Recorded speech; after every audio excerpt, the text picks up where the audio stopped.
Hello, and welcome to our show, which is coming to you live from Studio 415. On today's show, you'll hear a reaction to comments made by Nat school board member. You'll hear how Carroll's culinary program is doing while preparing for nationals. And you'll see how the internship program helps students prepare for the future. All that more coming up next.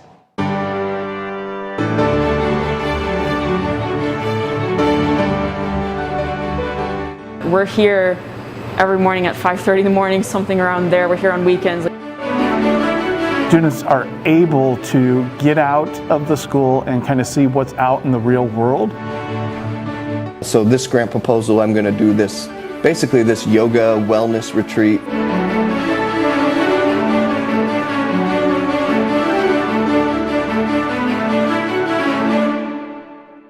Welcome to Studio 415. We're live from Carroll High School. I'm Jadon Boyce.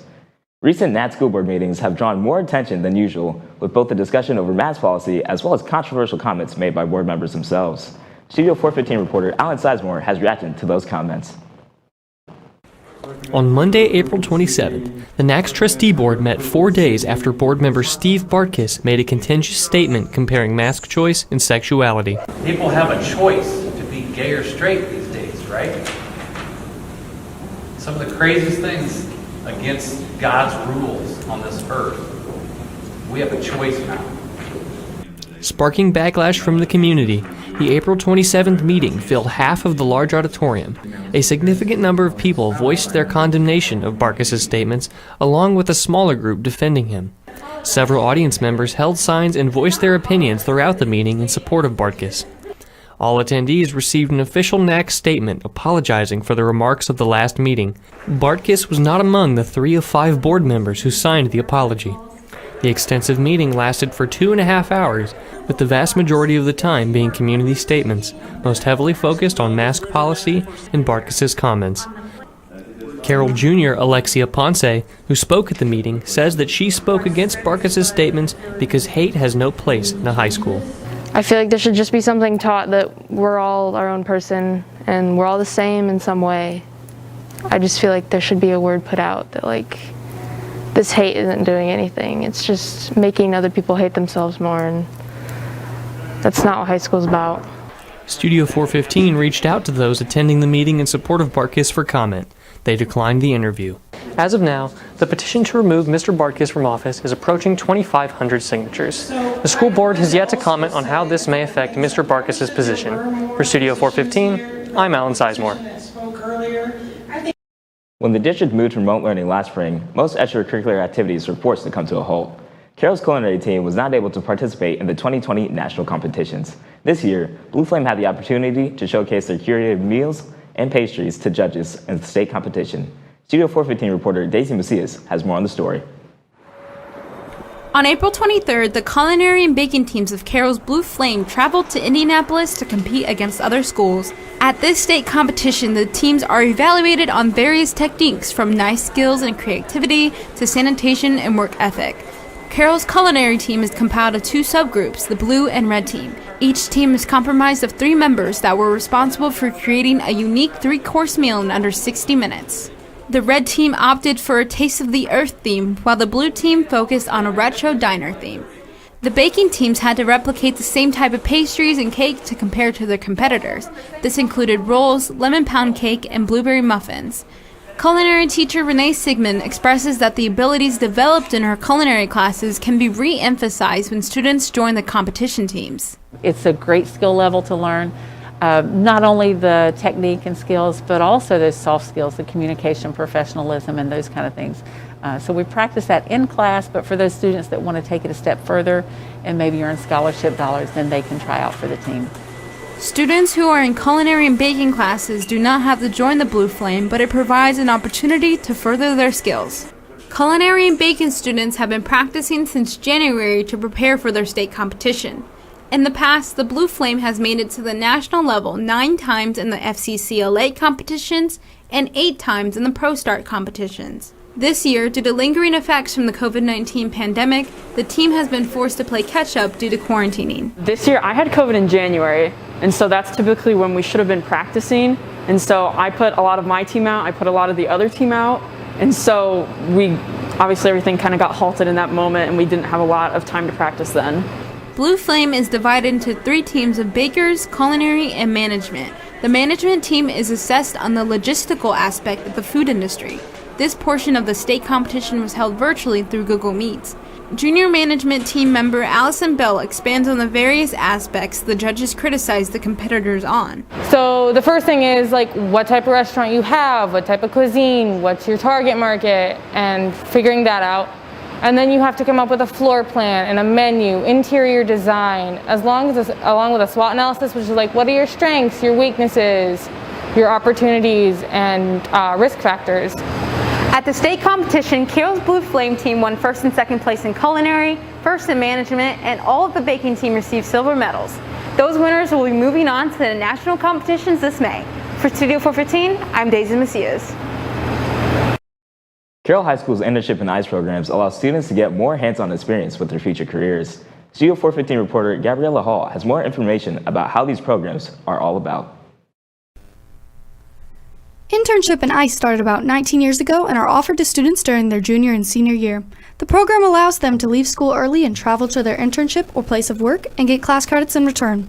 Initially, the programs had a few students that participated. However, over the last decade, they've both seen a dramatic increase in attendance. The difference between the two programs is the need to find local companies or places willing to participate in the program. The ICE program allows students who already have a part-time job to get more experience and hours during school and get paid for their work. In contrast to this, the internship program has participants go out and look for companies on their own. Internships are usually unpaid, but some places can choose to pay interns. ICE and internship coordinator Ryan Taylor believes that both programs benefit students in different ways.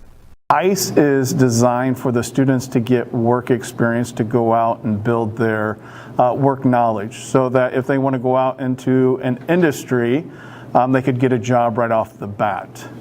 Internship, on the other hand, is more exploratory. They're not necessarily trying to get work-related skills, but what they're trying to do is learn about a career.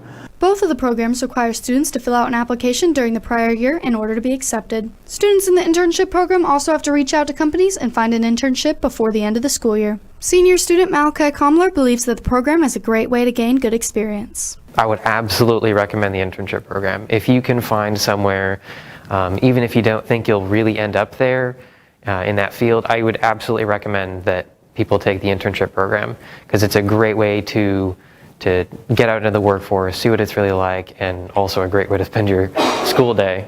Contrary to previous years, internship students face some challenges because of many local businesses closing due to the COVID-19 pandemic. COVID has impacted specifically our internship program quite a bit. Back in August, there was a number of businesses that were afraid to let our students in, were concerned and so forth. So unfortunately, we had a number of seniors this year where they were planning on interning at a specific site, but it fell through because of COVID.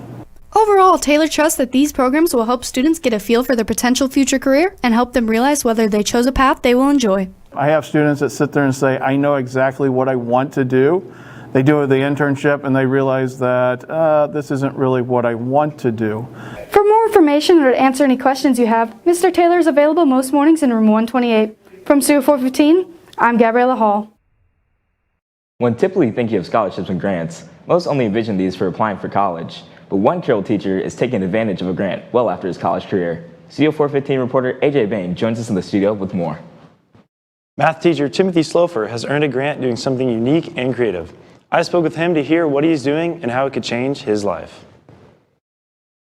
The Lilly Endowment Teacher Creativity Fellowship Program has honored many teachers this year with a grant, with its purpose to promote creativity, exploration, and reflection in teachers, especially during the difficult times of the pandemic. This can be done in countless ways, from golf trips to Scotland to chess adventures in New York. The grant funds up to $12,000 for these trips. They do not just hand them out. Teachers first go through an application process, which includes writing an essay and getting recommendations. SLOFFER was one of 101 submissions that were accepted to receive the grant. SLOFFER says it was other teachers that first got him to apply for the endowment. One of my first years, well, not my first year, I guess maybe I'd been teaching for 5 or 6 years at the time, and I was at some kind of a conference, and one of the teachers there was talking about the Lilly grants and the Lilly Foundation, and she encouraged me to come up with an idea and try it. Since first applying for the grant, SLOFFER has been accepted twice, once going on a chess trip to New York, and for the whole month of July, he will be going on a yoga wellness retreat to the Feathered Pipe Ranch in Helena, Montana, all funded by the money from the endowment. On this second trip, he's looking to do more than just relax in nature. It's out of my comfort zone. I'm definitely interested in it, obviously, but it'll be a big stretch for me because I don't know a lot of those things. It'll be very new to me, so a good learning experience. For SLOFFER, this is his final grant he received from the Lilly Foundation, as he has maxed out the number of grants that can be awarded. But just as prior teachers did for him, SLOFFER motivates other teachers to follow his lead. I would encourage, if you're a teacher and you have an idea of something you'd like to try, in the summer or do something, I would encourage, other teachers to go for it. And I think there are several teachers in our building that have received grants that would probably would say the same thing. It ends up being a really positive experience, a great learning experience, and so I'm grateful for the opportunity. After SLOFFER's final trip in July, it will be up to other CHS teachers to take their shot at receiving this grant. For Studio 415, I'm AJ Bane. The Charger Challenge is wrapping up its 4th season of competition. Today, hosts Andy, Noah, Casey, Dan, and cameraman Gage sit down to watch the highlights of past seasons. This clip show is too long to show here, so the full version is available on YouTube. Here's a preview of what you'll see.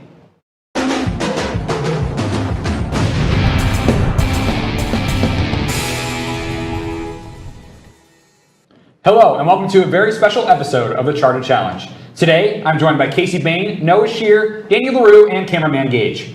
Today, we're going to take a look back at every season of the Charter Challenge. And as an added bonus, we'll be releasing content from a never-before-seen lost episode of the Charter Challenge Summer Edition. Sit back, relax, and enjoy the show and the memories that come with us as we share some insider and behind-the-scenes info. If you're looking for the Charter Challenge this week, head over to Studio 415's YouTube page and take a look at this week's Clip Show. Charter Challenge. Clip Show. Out now. Watch it. Watch it. Let's go. Let's go. You messed that up. I did.